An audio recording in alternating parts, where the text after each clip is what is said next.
The heat rising from the asphalt shimmered, distorting the razor wire that crowned the perimeter fence of Fort Meridian. It was a mirage in the heart of a desert that tolerated no weakness, a fitting guardian for a place that buried the nation's sharpest secrets. Against this backdrop of unforgiving sun and steel stood a woman. She was a ghost made of dust and time, her clothes the color of the parched earth, her frame thin enough to be a memory. She did not move, did not plead. She simply stood at the main gate, her presence a quiet, unsettling question mark against the absolute certainty of the military installation. Sergeant Marcus Thorne, commander of the gate detail, saw not a person but a problem. He swaggered from the air-conditioned guardhouse, his jaw set in a permanent sneer of authority.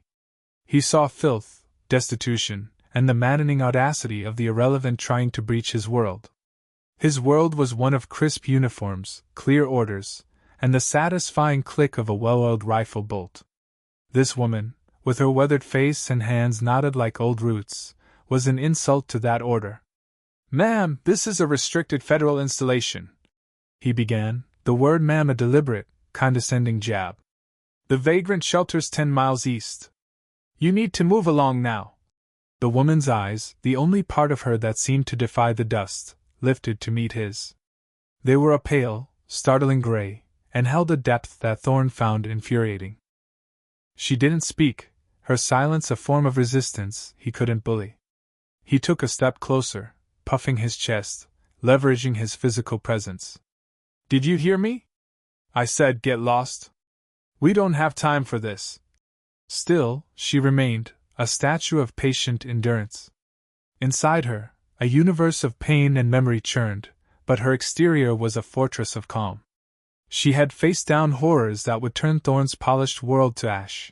His petty tyranny was less than a whisper in a hurricane. This quiet defiance was a lit match to the short fuse of his temper.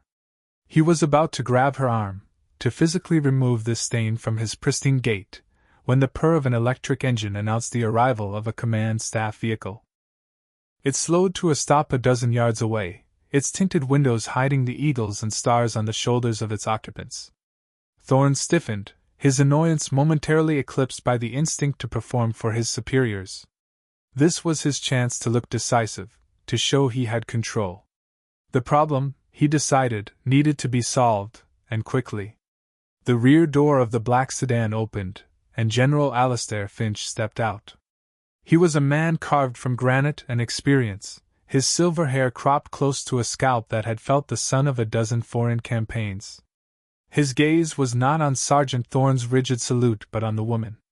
Behind him, General Damien Cade emerged, younger, sharper, a man whose career was a steep, uninterrupted ascent.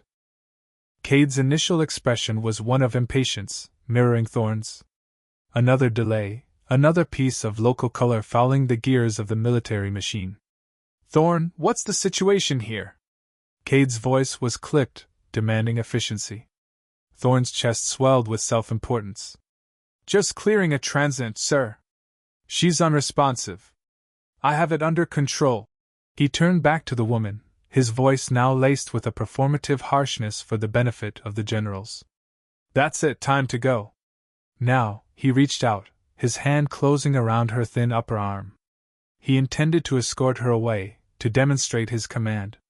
But the fabric of her worn cotton shirt was old and frail.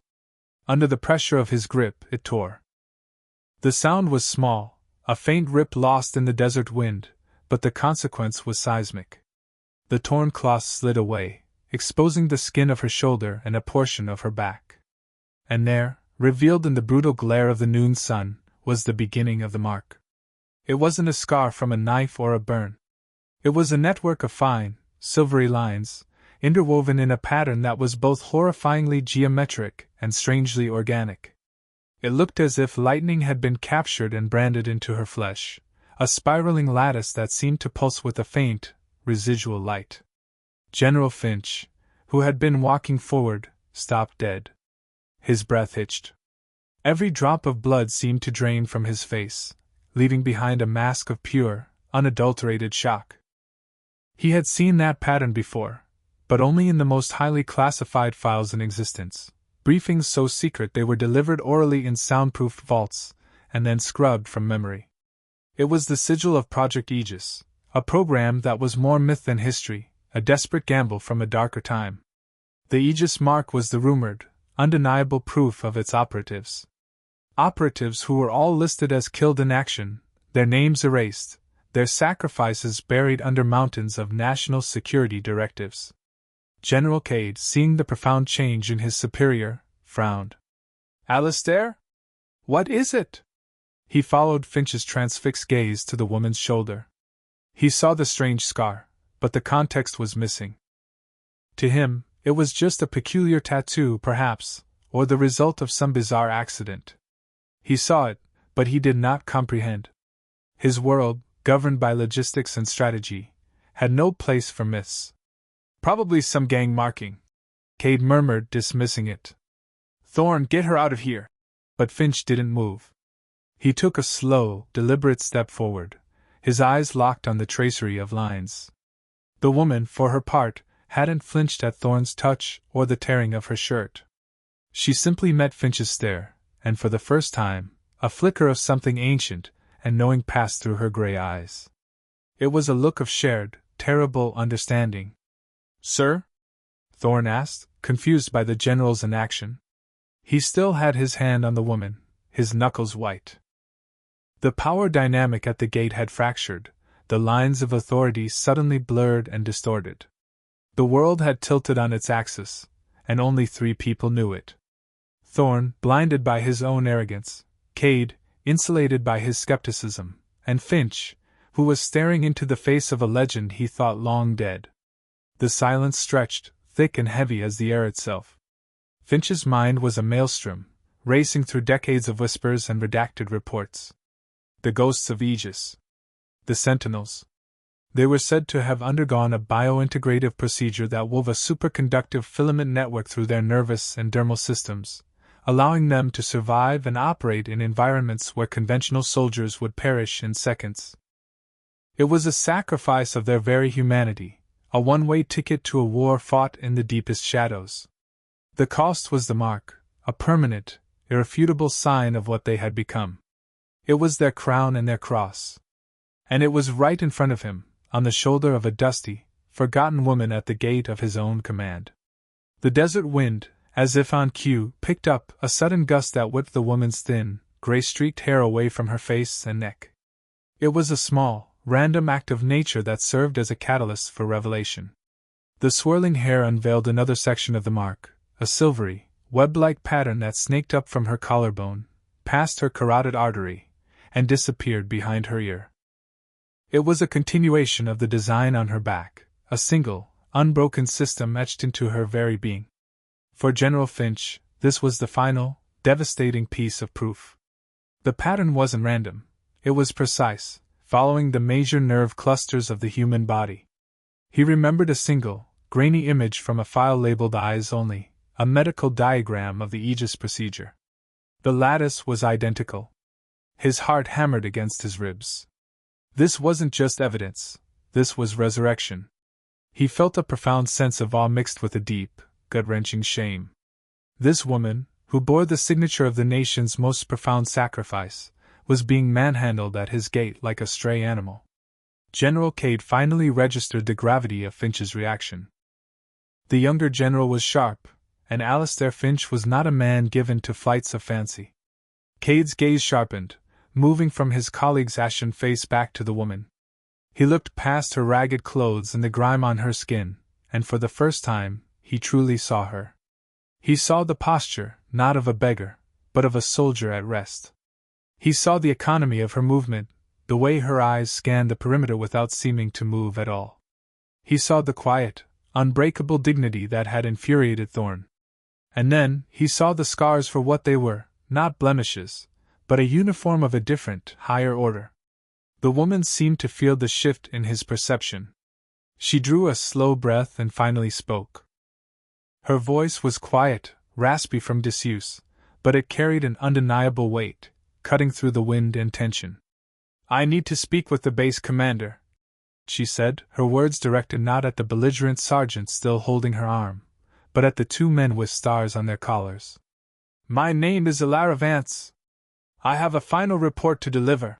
Sergeant Thorne, utterly lost in the shifting currents, could only react with bluster. The woman speaking directly to the generals, ignoring him, was the final insult to his authority. She's delirious, sirs, he scoffed, giving her arm a slight shake. Probably been out in the sun too long. I'll have the MPs take her for evaluation. He was attempting to reassert control, to paint her as unstable, to drag the situation back into a box he understood. But his words evaporated in the space between them. General Finch's eyes, which had been wide with shock, now narrowed into points of cold, hard fury. He turned his head slowly, and the look he gave Sergeant Thorne was one of pure, weaponized command. It was a gaze that had broken men far stronger than Thorne. It was a look that promised consequences, swift and severe. Sergeant, Finch said, his voice dangerously low, almost a whisper, yet it carried the force of a thunderclap. Release her. Now. Thorne's hand recoiled from Alara's arm as if he touched a live wire. He stared, dumbfounded, at the old general. This was impossible. This went against every protocol, every regulation, every piece of common sense he possessed. You don't let a vagrant dictate terms to a two-star general. Cade, now fully grasping that he was a witness to something monumental, took a half-step back, creating a space around Alara and Finch. He was no longer a skeptic, he was an observer at the edge of history. His mind, trained for rapid threat assessment, was now recalibrating an entire worldview. The legends were true. The ghost stories they told at the War College were real. And one of them was standing right here. Finch took another reverent step forward, closing the distance between himself and the woman. He stood before her, not as a general addressing a civilian, but as a subordinate acknowledging a higher power, a living monument to a level of sacrifice he could barely comprehend. He saw the map of her heroism written in her skin, a testament to a battle no one else had survived to describe. The air grew so still it felt like the world was holding its breath. The hum of the distant power generators, the whisper of the wind, the frantic beating of Sergeant Thorne's heart, all of it faded into a profound, ringing silence. General Alastair Finch looked at the woman, Alara Vance, and saw not the dust and the rags, but the ghost of a soldier who had walked through fire and come out the other side, bearing its terrible light within her. He inclined his head slightly, a gesture of deep, instinctual respect that stunned everyone present. His voice, when he spoke, was thick with emotion, trembling with the weight of a 30-year-old secret. Aegis 7? He asked. The designation was a key, a code word spoken into the void, a question aimed at a ghost. It was the call sign of the operative reported lost on the final, catastrophic mission of the program, the one who had single-handedly ensured the mission's success at an unimaginable cost. Thorne's face contorted in disbelief. He let out a short, derisive laugh. Aegis 7? General, what are you talking about? She's just some. His words were cut off by a look from Finch so savage, so utterly final, that Thorne felt his throat close. The younger guards behind him, who had been watching with detached curiosity, now stood like statues, their faces pale with the dawning fear and confusion. Alara Vance, Aegis 7, did not smile. She did not weep. She simply held the general's gaze and gave a single, slow nod. That was all. A confirmation that shattered the known world. It was true.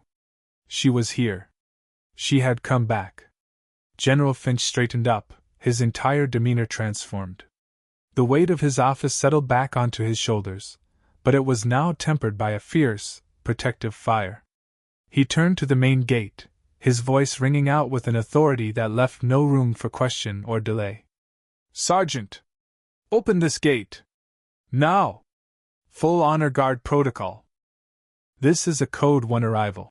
Thorne stumbled backward, his face a mask of utter bewilderment and terror. Code 1? That was for the President. For visiting heads of state. He fumbled with his comms unit, his hands shaking. Sir, I don't understand. You are not required to understand, Sergeant. Cade boomed, his own voice finally finding its power. You are required to obey. Open the gate. The massive steel barrier began to slide open with a heavy, grinding groan. It was the sound of a paradigm shifting, of history being rewritten. The guards scrambled, their movements clumsy with shock, trying to form some semblance of an honor guard. They looked at the woman, this frail figure in rags, and then at their own commanding generals, who were standing at attention, their expressions a mixture of awe, reverence, and profound, humbling shame. The walk from the gate to the command building was the longest 100 yards of Sergeant Thorne's life. He and his detail were left behind, frozen in the heat, as General Finch and General Cade flanked Ilara Vance, creating a protective cordon around her. They didn't touch her, but their proximity was a clear, unmistakable signal to the entire base. This person was to be revered. Word traveled faster than the slow procession. It moved through radio waves and astonished whispers. Windows filled with faces. Work details stopped. Soldiers in training, hardened instructors, civilian contractors, all paused what they were doing, drawn by the impossible sight. A woman who looked like she had walked out of the Dust Bowl, escorted with solemn reverence by two of the most powerful men in the Western Hemisphere. The usual sounds of the base, the rhythmic chant of a platoon run, the roar of a jet engine test, the metallic clang of the motor pool, seemed to fade into a respectful hush.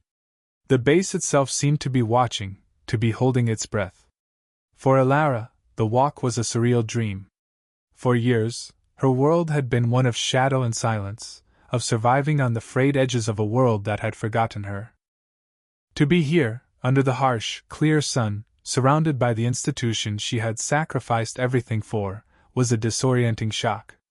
She kept her eyes forward, her steps measured. The scars on her body were a constant, dull ache, a reminder of the price. Each step was a victory over the past, a final, weary march to complete her mission. Finch walked at her right, his gaze sweeping the area, his posture that of a bodyguard. Cade walked on her left, his face a complex tapestry of emotions, shame for his initial dismissal, awe at her presence, and a dawning, fierce pride that such a person had worn the same uniform he did, even if it was a uniform of scarred flesh rather than tailored fabric. They reached the sterile, imposing entrance of the command building. The Marine guards at the door, usually implacable and stern, snapped to the most rigid salutes of their careers, their eyes wide, fixed on the impossible woman and the strange, holy light in their general's eyes. They entered a secure, soundproof briefing room deep within the building's core. The air was cool, the silence absolute. For the first time since her arrival, Ilara allowed a fraction of the immense weight she carried to settle. General Finch gently guided her to a chair at the head of the long, polished table, a seat usually reserved for the chairman of the Joint Chiefs. He and Kate took seats on either side, not as commanders, but as humble students. A medical officer was summoned, but Finch dismissed him with a quiet word. "She will tell us what she needs." Water was brought. Ilara drank it slowly, her hand steady. Then, in her quiet, raspy voice, she began to speak. She didn't recount her story with drama or self-pity. She delivered it as a field report, a calm, factual debriefing of a mission that had ended over a decade ago. She spoke of the Aegis team, her 6 brothers and sisters in sacrifice, and how they had one by one fallen during the infiltration of an underground weapons facility on the other side of the world.